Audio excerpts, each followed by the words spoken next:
আরে থাপ্পড়টা যদি মারতে হয় মমতা বন্দ্যোপাধ্যায়ের গালে মারুন, মমতা বন্দ্যোপাধ্যায়ের গালে মারুন। এটা উনি কাকে খুশি করার জন্য বলছেন? যারা হয়তো ওনাকে আরো উচ্চ ক্ষমতায় নিয়ে যাবেন তাদের জন্য, না জনসাধারণকে? ভারতবর্ষের সকল মানুষ খণ্ডন করি, প্রতিবাদ করি এবং ধিক্কার জানাই। আর আপনার ছেলে পেয়ে পড়াশোনা পারছে না, স্কুল থেকে আসছে কোনো কিছু উত্তর দিতে পারছে না, আপনি ছেলেকে ঠাস ঠাস করে মারছেন। কি পড়ছে স্কুলে গিয়ে? আরে থাপ্পড়টা যদি মারতে হয় মমতা বন্দ্যোপাধ্যায়ের গালে মারুন, কারণ সে আপনার শিক্ষা ব্যবস্থাকে ধ্বংস করেছে। থাপ্পড়টা আপনার ছেলে মেয়ের গালে মারার দরকার নেই।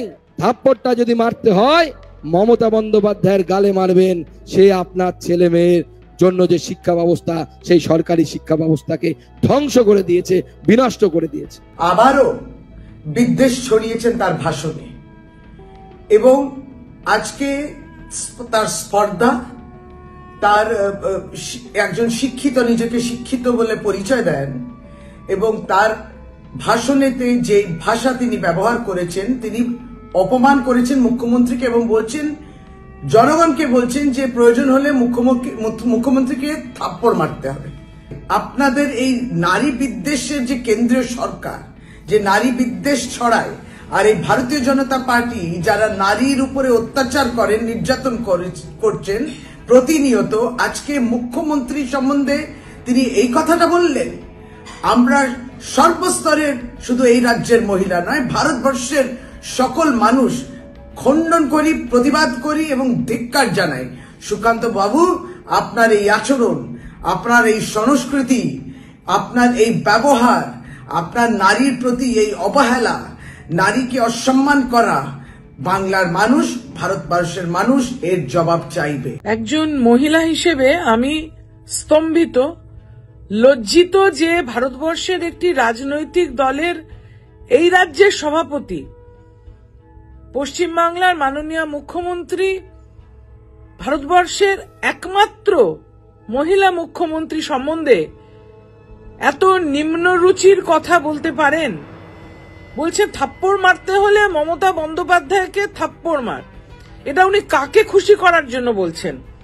ওনার যে সকল গুরুদেব রয়েছে, যারা রাজনৈতিক নেতা ওনার, যারা হয়তো ওনাকে আরো উচ্চ ক্ষমতায় নিয়ে যাবেন তাদের জন্য, না জনসাধারণকে? The Prime Minister keeps talking about Nari Shakti.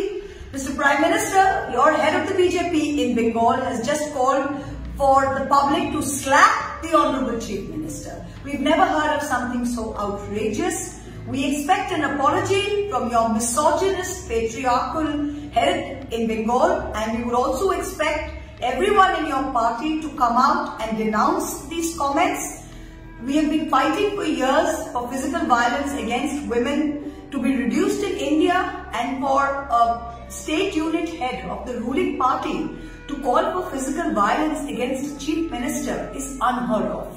This is shameful. This just shows the depths of depravity that is prevalent in your party, and we would expect a quick apology and even quicker action against your state head. BJP হচ্ছে মহিলা বিরোধী একটা party. এই পার্টির বিরুদ্ধে সমস্ত মহিলাকে রুখে দাঁড়াতে হবে। আগামী দিনগুলো যাতে আমরা মহিলারা ভালোভাবে পশ্চিমবাংলার বুকে, শুধু নয় ভারতবর্ষের বুকে সম্মানের সাথে বসবাস করতে পারি, তার জন্য আমাদেরকে সোচ্চার হতে হবে। সবাই মিলে মহিলারা নিজেদের স্বার্থের জন্য, নিজেদের বাঁচার তাগিদে বিজেপির বিরুদ্ধে রুখে দাঁড়ায়।